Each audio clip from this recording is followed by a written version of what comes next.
a low mist spreads over the cold waters of the Atlantic. The sound of waves crashing against the rocks and the lonely cry of seagulls can be heard. This is the story of a land of deep greens and persistent rains, a place where the sea and the earth have shaped the character of its people for generations. We speak of the coasts of Galicia, a region in the northwest of Spain, and the difficult lives of its peasants, fishermen, and artisans at the end of the 19th century. Poverty, lack of opportunity, and social stagnation pushed thousands to make the hardest decision of their lives, to leave everything behind. Galician emigration was not a simple journey, but an act of faith, a massive exodus that spread across the world, from Buenos Aires to New York, but which found in a distant and chaotic nation a new home and a canvas for their ambition. This is the story of how a wave of emigrants, from the humblest corners, not only integrated but also helped build the commercial and cultural identity of a country that would become their second homeland. It is the story of the Galician diaspora in Mexico, a legacy forged by perseverance, community, and a dream of prosperity.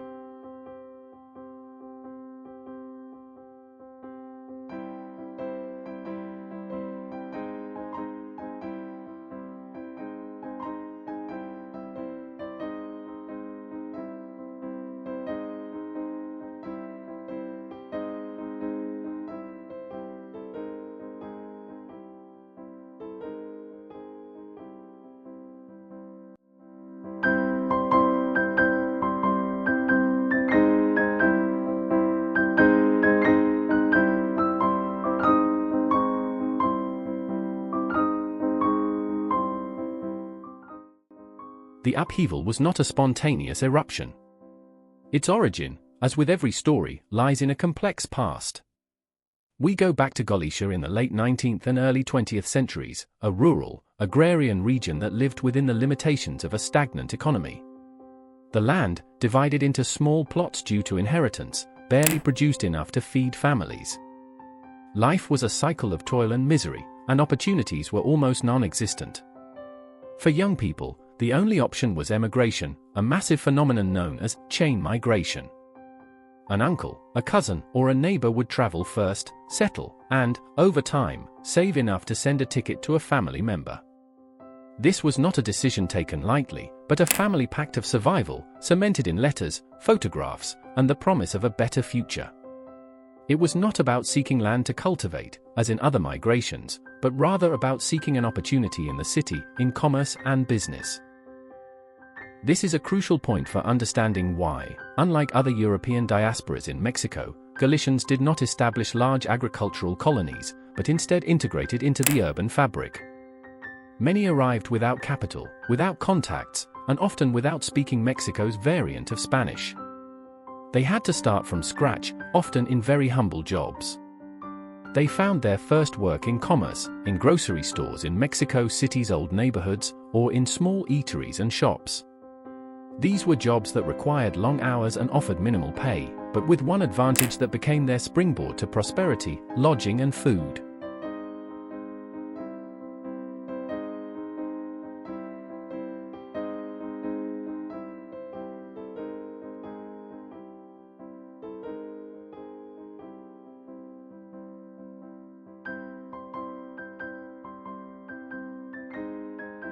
In these establishments, the first support networks were formed, stories of the village were shared, and bonds of brotherhood were created that, in time, would consolidate into great fortunes. The Galician diaspora in Mexico was driven both by hardships in Spain and by a vision of the future. A key factor for their success was the support of institutions such as the Galician Center of Mexico, founded in 1911. More than just a social club, this center became a refuge, a source of economic aid, and a meeting point that preserved their culture. It was a place where newcomers could find help, loans to start a business, and a network of compatriots who had already succeeded. With its dances, celebrations, and gatherings, the Galician Center became the beating heart of the diaspora. Galicians were loyal to their own, to their families, and to the idea that together they could achieve what was impossible individually. This loyalty became the backbone of their businesses, allowing them to grow and prosper in a difficult and competitive country. Their story is not told with great battles or war heroes, but with the discreet accumulation of capital, loyalty to family, and the perseverance of a community that refused to forget its roots.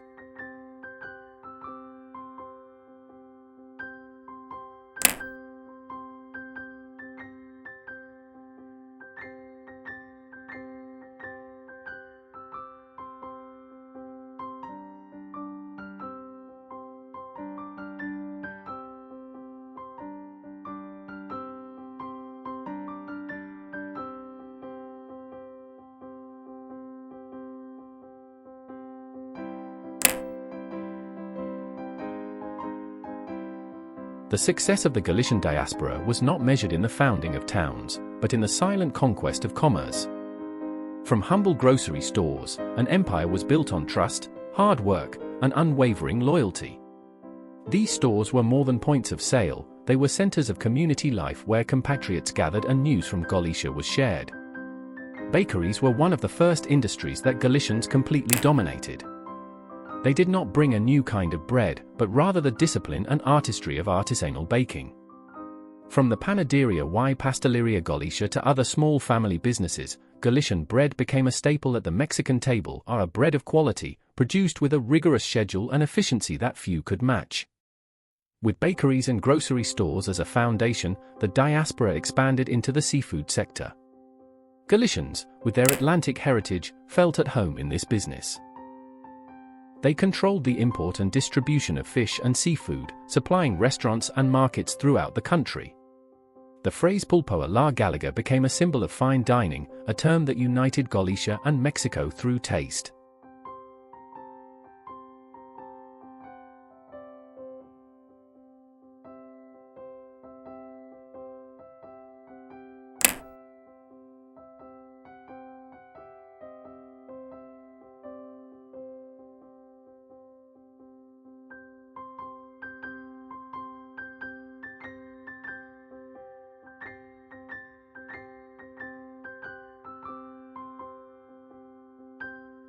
In the heart of Mexico City, the Galician Center stood as a beacon of the community.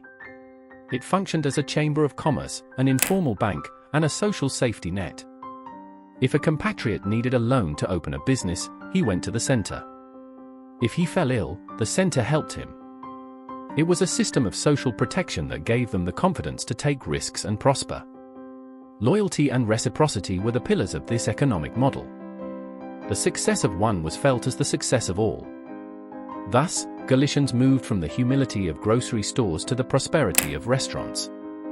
Their businesses not only sold food but offered an experience.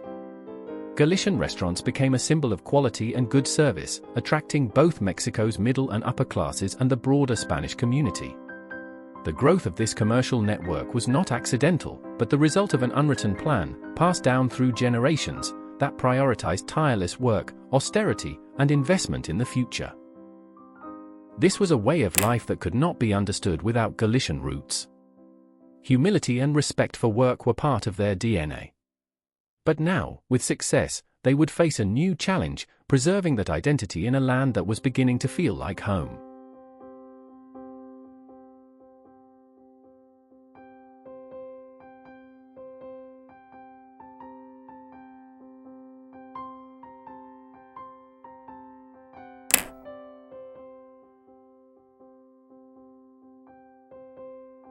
As the first generation of immigrants aged, a new challenge arose: the identity of their children and grandchildren. The generation that had crossed the Atlantic knew exactly where they came from, but for those born in Mexico, Galicia was a land of stories, photographs, and nostalgia. They were Mexicans at heart and Galicians in blood, a duality that sometimes created subtle friction. The children of immigrants studied in Mexican schools, fell in love with local culture, and adopted the customs of the country where they were born. They spoke Spanish with a Mexican accent, danced to rancheras, and preferred tacos over pulpo a la Gallega, at least in their daily lives. Parents, in an attempt to preserve their roots, took them to the Galician Center, spoke to them in their native tongue, and constantly reminded them of their origins. The paradox was clear: parents had left their homeland to secure their children's future, and now that very future was distancing them from their roots. The political situation in Spain, with the Civil War and Franco's subsequent dictatorship, also had a profound impact on the diaspora. Most Galicians in Mexico were loyal to the Republic and found themselves estranged from a changed country. Many who had planned to return could not, and the idea of going back became a distant and, for some, impossible dream. This forced exile further cemented their commitment to Mexico. The community grew stronger in solidarity and mutual support, but it was also marked by the pain of a past that could not be closed. Community leaders, many of them successful entrepreneurs, became key figures in helping other refugees and keeping cultural resistance to Francoism alive.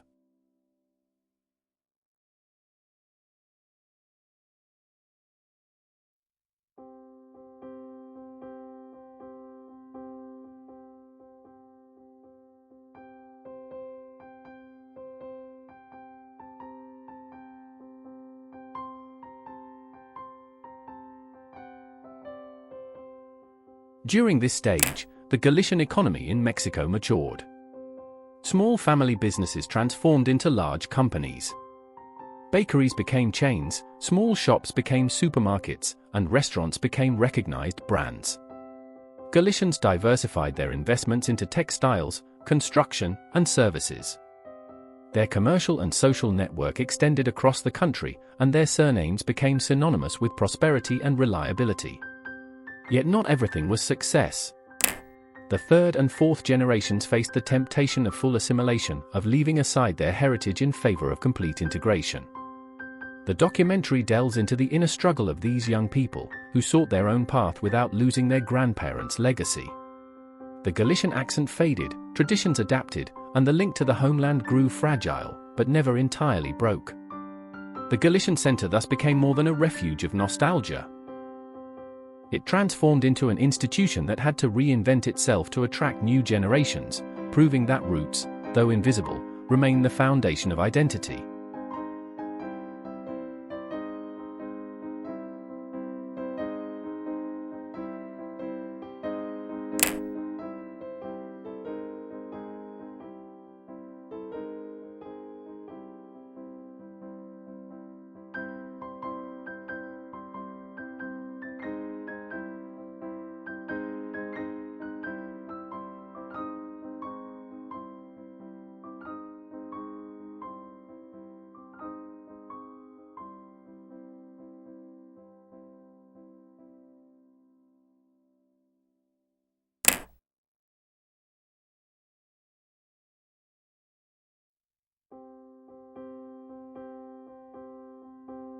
From the 1980s onward, the world changed. Technology and communications reduced distances, and the Atlantic was no longer an abyss but a bridge. The Galician diaspora in Mexico, now firmly established and economically powerful, began once more to look toward the land that had given it birth. The post-war Galicia they had left no longer existed. In its place was a prosperous, vibrant, and autonomous region within Spain. Phone calls, once a luxury, became commonplace, and air travel brought together families who had known each other only through letters and stories. Nostalgia turned into an opportunity for reconnection. The Junta de Galicia, the region's autonomous government, understood the value of its diaspora and the importance of maintaining those ties. Support programs, cultural trips, and aid for Galician centers abroad were established. Offices of representation were created, and exchanges were encouraged. The diaspora, in turn, demonstrated loyalty by investing in their homeland, financing cultural projects, and becoming ambassadors of Galicia abroad. This relationship was not only about identity but also a political and economic strategy. The Galician community abroad was recognized as an invaluable asset, a force capable of promoting Galicia's culture and businesses worldwide. For the third and fourth generations, most of whom did not speak Galician nor had lived in Spain, a new curiosity for their roots began to grow. For them, Galicia was not a painful memory but an inheritance. The search for origins became a personal journey. They traveled to their grandparents' villages, visited the houses where their parents were born, and connected with relatives they had only known by name. This new wave of roots tourism was not about escaping but about finding. It was not a flight, but a return.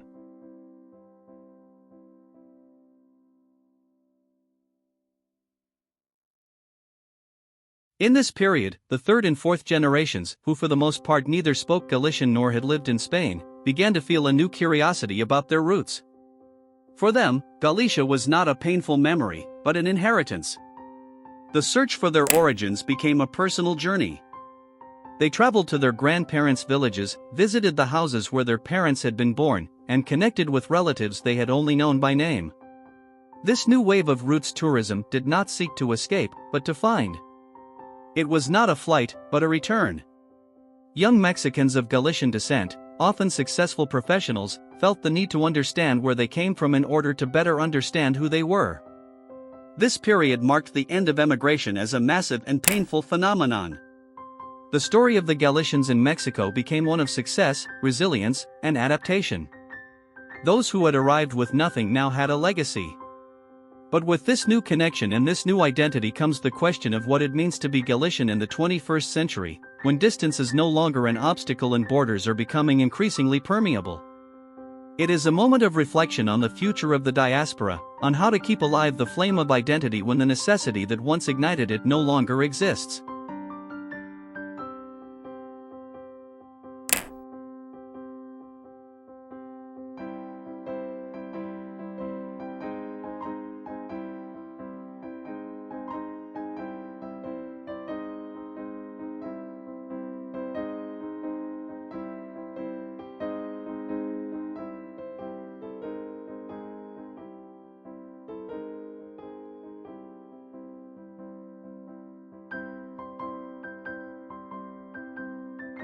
The past is not merely a collection of memories, but a force that shapes the present.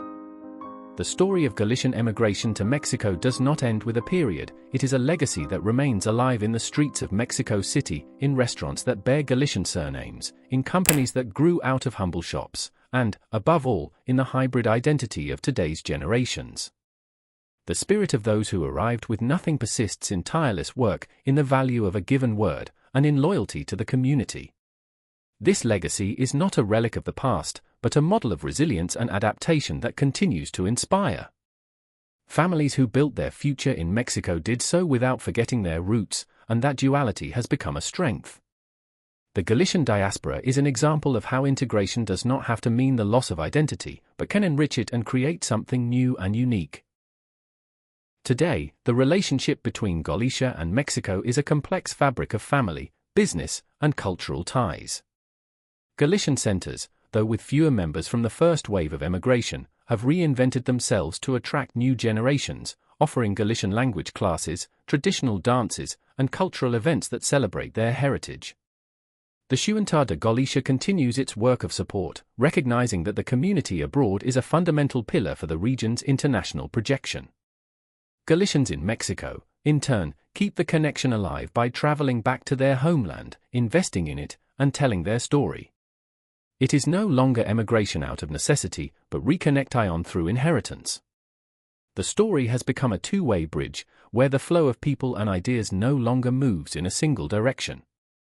It is a story that shows how migration, despite its difficulties, can be a force for good, a driver of progress for both individuals and nations. At its core, the narrative of Galicians in Mexico is a universal story.